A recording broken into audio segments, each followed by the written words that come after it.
les réactions jumelles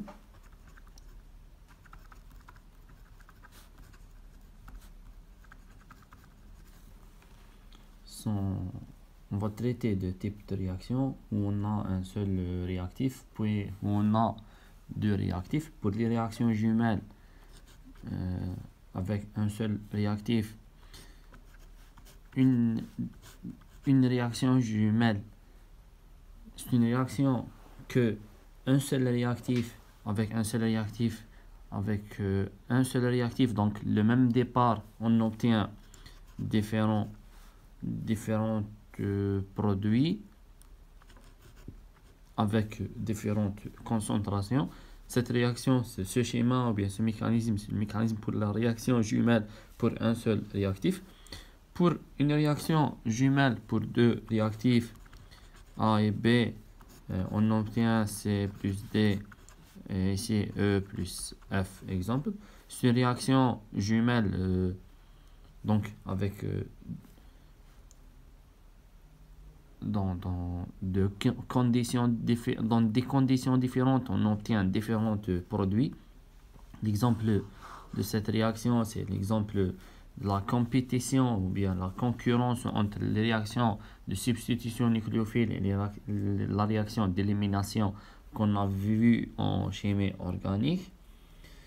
Maintenant, si on a A qui va réagir avec B pour donner le produit 1 et pour donner le produit 2 selon la réaction 1 et selon la réaction 2, avec des concentrations à l'instant T est égal à 0, on a A, et on a petite b pour B, on a 0 de P1 et 0 de P2. À T différent de 0, on obtient la formation de Z et la formation de Y.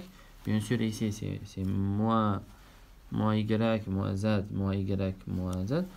Donc, la consommation de A conduit à la formation de P2 et de P1. Donc, A moins Z plus Y. Donc, si on a consommé A pour former P1 et pour former P2. Et aussi pour B, on aura P moins Z, B. Pour B, on aura B moins Z plus Y parce qu'on consomme B pour former P1 et P2. Donc, à la fin, on aura Z de P2 et Y de P1. Je vais noter Y plus ZX. Donc, on aura B moins X et A moins X pour le produit A. Je vais le réécrire ici, plus ordonné. Donc, A plus B donne P1 et donne P2. À T0, on obtient 0 ici. On a A et B et on a 0. À T différent de 0, on obtient en forme Z et en forme Y. C'est l'avancement dans ce sens et l'avancement dans ce sens. Consommation de A et B dans les deux sens. Donc, on aura A moins Y plus Z et B moins Y plus Z. On va supposer que Y plus Z est égal à X. Donc, on obtient A moins X et B moins X. Avec X, c'est Y plus Z. Pour la vitesse de la réaction en fonction de A, on a moins D de A. Ou bien, je vais écrire la vitesse dans le sens 1 et dans le sens 2. Voici le sens 1, voici le sens 2. Ou bien la réaction 1 et la réaction 2. La vitesse de la première réaction, V1, c'est la dérivée de P1 sur dt, plus, avec plus. On sait que la vitesse de la réaction, c'est moins la dérivée de la concentration du réactif par rapport au temps, est égal aussi plus la dérivée du produit obtenu. Donc, avec P, la concentration de P est égale à Y, donc on obtient dy sur dt pour V1 est égal à K1 fois la concentration de A fois la concentration de B à la puissance de alpha et la puissance de bêta. Et pour la vitesse de V2 pour la réaction 2, on obtient plus la dérivée de P2 sur dt. P2 à partir du tableau d'avancement est égal à Z, donc on obtient dz sur dt est égal à K2 fois la concentration de A avec ordre alpha prime fois B à la puissance de bêta prime, c'est les ordres partiels. Comme on a supposé que Y plus Z est égal à X, Y plus Z est égal à X, donc dy par rapport à dt plus dz par rapport à dt est égal à dx par rapport à dt. Donc pour dans ce cas des réactions concurrentes ou bien des réactions, c'est des réactions concurrentes, c'est pour les réactions jumelles, on a la vitesse de la réaction est égale à la somme des deux vitesses, c'est V1 plus V2. Et on obtient K1 fois A à la puissance de alpha fois B à la puissance de bêta, plus K2 A ordre alpha prime fois B et bêta prime. Maintenant, le but, comme on a vu dans les réactions simples, c'est de déterminer l'ordre de la réaction. Pour déterminer l'ordre de la réaction, on a travaillé avec des hypothèses où alpha est égal à alpha prime et bêta est égal à bêta prime. Donc, on va tomber sur une réaction de type la vitesse de la réaction est égale à, comme alpha est égal à alpha prime, donc je peux écrire et bêta est égal à bêta prime.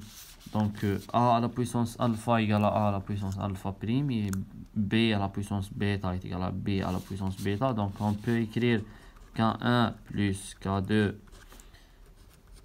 fois A alpha fois B bêta.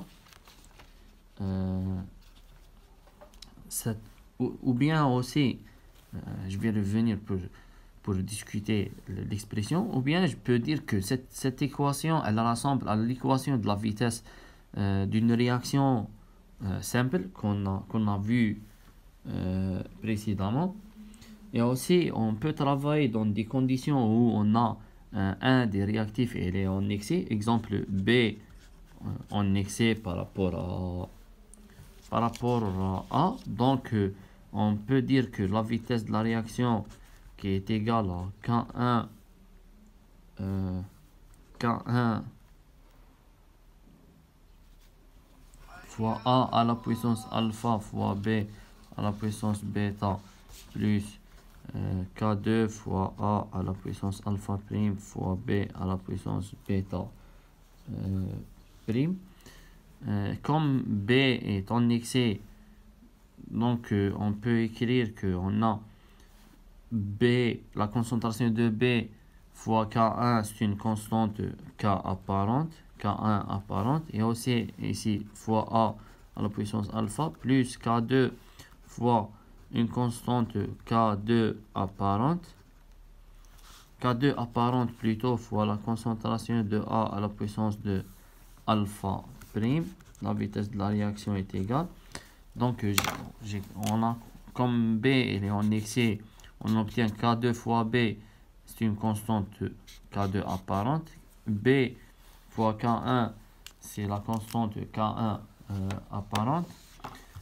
Cette équation, elle rassemble à l'équation de vitesse d'une réaction simple. Maintenant, avec ces conditions ou bien ces hypothèses de travail que vous devez qu'on va les trouver dans l'énoncé de l'exercice. Donc on est orienté dans un exercice pour faire ou bien pour résoudre un problème plus simple et raisonnable. On va travailler avec ces hypothèses.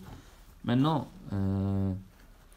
à partir de qu'est-ce que j'ai dit précédemment, la vitesse V1 est égale et V2 est égale. Donc V1 c'est dy par rapport à dt est égal à K1 fois A à la puissance alpha fois B à la puissance bêta. Et V2 c'est D2Z, c'est plus la dérivée du produit sur dt. Au lieu d'écrire par rapport à un réactif, on a mis la réaction en fonction d'un produit. Donc V2 est égal à dz sur dt est égal à K2 fois A à la puissance de alpha fois B à la puissance de bêta.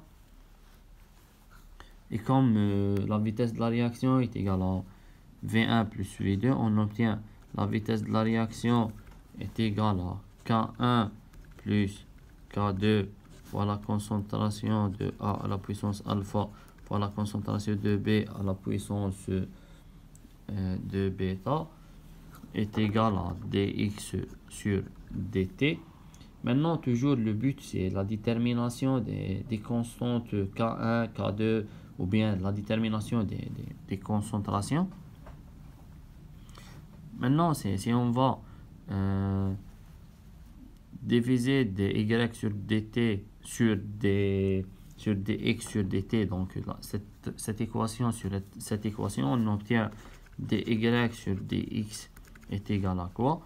En simplifiant les concentrations, on obtient K1 sur K1 plus K2. Et aussi, on peut la faire avec entre la deuxième et la troisième, on obtient dz sur dx. Toujours des simplifications et on obtient K2 sur K1 plus K2. dz sur dt sur dx sur dt. dt s'élimine avec dt est égal à K2 fois les concentrations sur K1 plus K2 fois les concentrations. Je vais simplifier les concentrations. On obtient K2 sur K1 plus K2.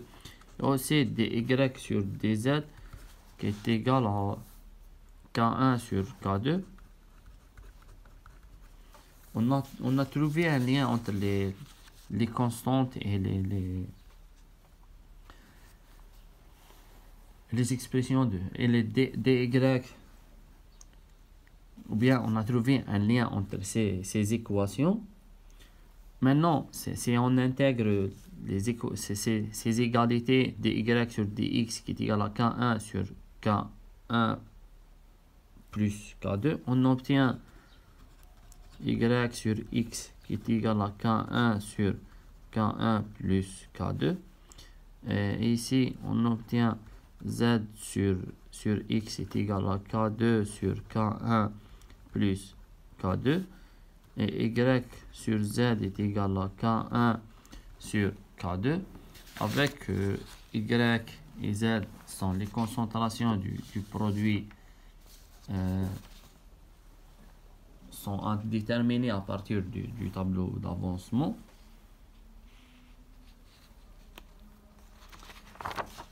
Et aussi, on a ici K1 plus K2 fois la concentration de A fois la concentration de B. Les concentrations sont toujours à déterminer à partir du tableau d'avancement. On sait toujours ici dans la vitesse de la réaction, elle est nulle à l'équilibre. C'est les notions qu'on est obligé de les connaître. Donc avec ces conditions et avec ces expressions et avec le tableau d'avancement, on peut déterminer K1 et K2. On va faire un exemple où on a A qui donne B plus C et D plus E. On a la constante de vitesse K1 et K2, K1 pour cette réaction et K2 pour cette réaction. Les deux réactions sont de l'ordre 1 on peut déterminer l'ordre à partir de l'unité de cas donnée dans l'énoncé de l'exercice. Donc,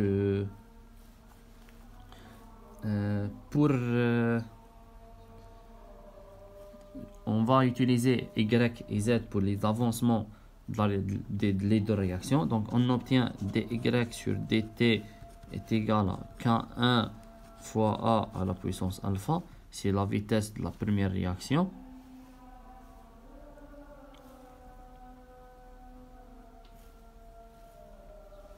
Et pour la deuxième réaction, on obtient dz sur dt est égal à K2 fois A à la puissance de alpha prime. Pour la vitesse de la réaction, c'est la somme des deux. Donc, on obtient dx sur dt est égal à K1 fois A à la puissance de alpha plus K2 fois A à la puissance de alpha prime, bien sûr. Et comme j'ai dit, l'ordre dans cet exemple est égal à 1, l'ordre est déterminé dans l'exercice à partir de l'énoncé, à partir de l'unité de K. Donc l'unité de K dans ce cas, c'est des secondes de moins 1. Donc c'est 1. On obtient quoi? Dx sur dt est égal à K1 plus K2 fois la concentration de A.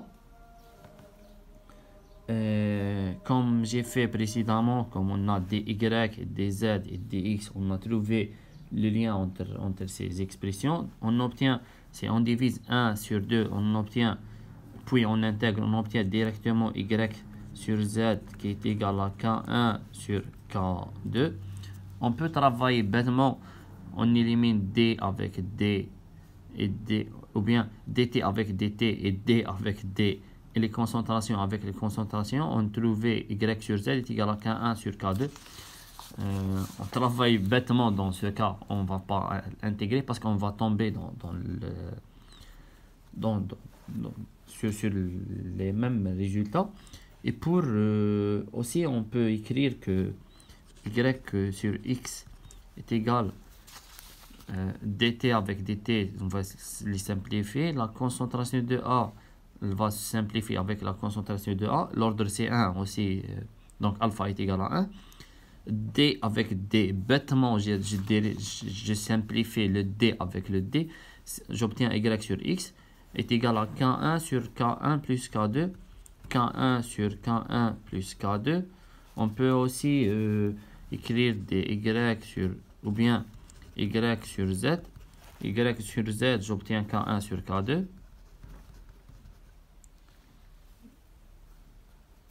Qu'est-ce que je peux... Y sur Z, Y sur Z, Y sur X, j'ai répété ici. Je peux faire Y sur, ou bien Z sur X. Z sur X, j'obtiens K2 sur K1 plus K2. Connaissant les valeurs, connaissant les concentrations, sachant que Y et Z sont les concentrations, sont à déterminer à partir du tableau d'avancement ou bien à partir des données de l'exercice, on peut déterminer les constantes K1 et K2. Donc, l'essentiel, le plus essentiel, c'est de connaître le principe. Le principe ou bien la notion principale, c'est la vitesse de la réaction qui est égale à V1 plus V2. Maintenant, si on veut déterminer l'équation différentielle de la vitesse, on a dx sur dt est égal à K1 plus K2 fois la concentration de A. La concentration de A à partir du tableau d'avancement à l'instant T, c'est A moins X, ou bien C0 moins X. Donc, on obtient dx sur dt est égal à K1 plus K2 fois C0 moins X. Et on a c'est l'équation différentielle de la vitesse. Maintenant, je vais écrire la question, ou bien je vais s'ils ont demandé de calculer le temps au bout duquel 99% de A a disparu, 99% de A a disparu. On a la concentration de A initiale, c'est C0. Donc, on va calculer le temps au bout duquel 99% a disparu. Donc, 99% de C0 a disparu. Donc, on va calculer ou bien trouver le temps correspond à x est égal à 0,99 de C0. On consomme 99% de C0 de A, donc x est égal à 0,99 de C0. Donc, on va calculer ce rapport. On a écrit déjà x est égal à 0,99% de C0. Et on va travailler avec l'équation de la vitesse. On va remplacer x par 0,99 C0. Et la résolution, elle est facile. Maintenant, les réactions successives.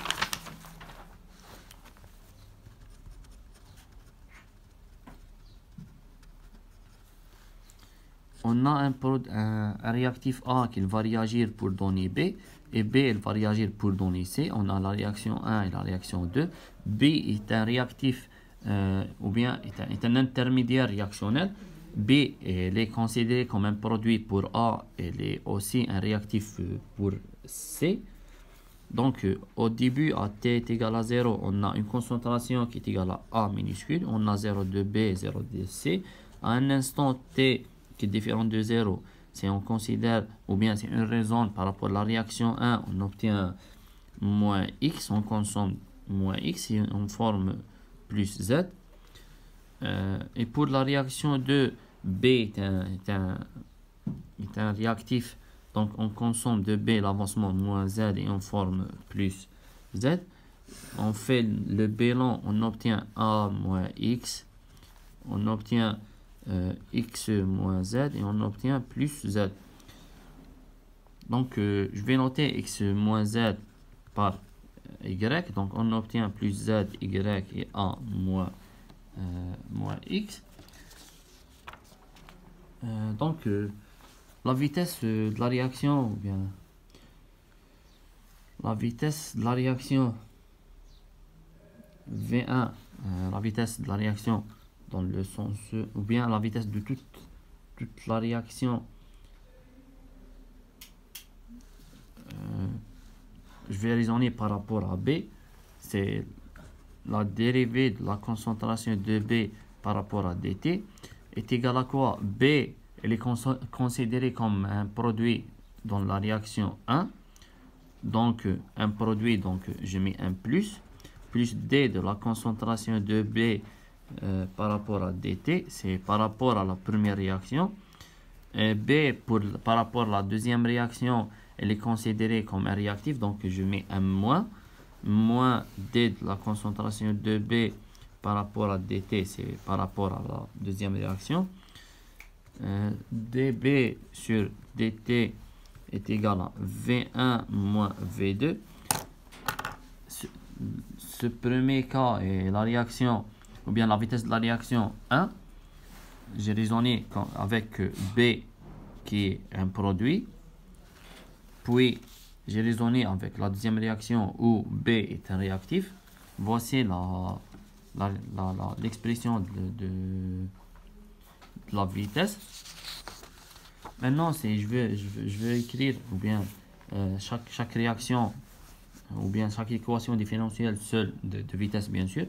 On a moins d2a sur dt est égal à k1 fois a.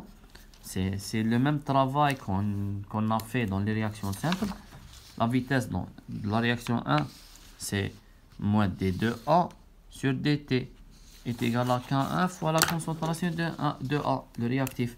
Et pour dB sur dt, on a, je vais la laisser plus tard.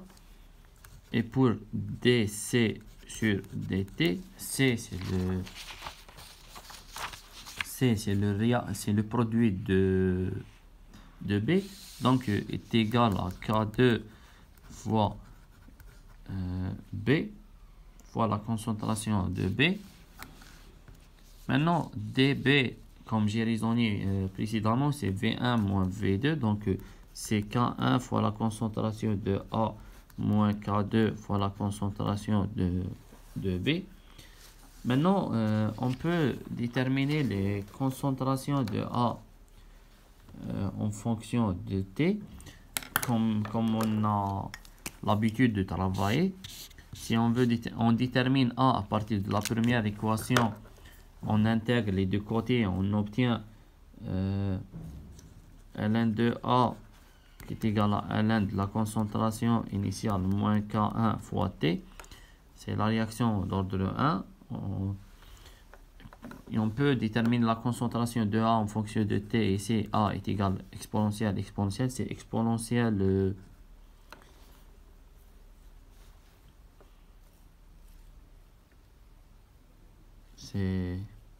Ou bien on va mettre le rapport ln A moins ln A0, c'est ln A sur A0 qui est égal à moins K1 fois T. Maintenant, je fais l'exponentielle, j'obtiens exponentielle le rapport.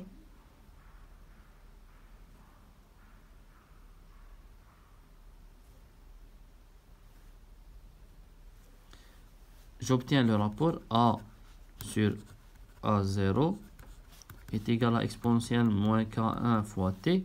Donc, A en fonction de T est égal à la concentration initiale fois exponentielle moins KT. C'est un travail mathématique pur. Maintenant, si on veut déterminer la concentration de B,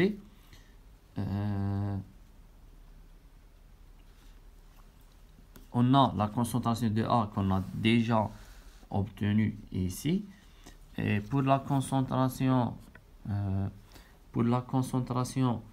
de B, on va résoudre l'équation différentielle. Je vais la résoudre plus tard dans la vidéo suivante.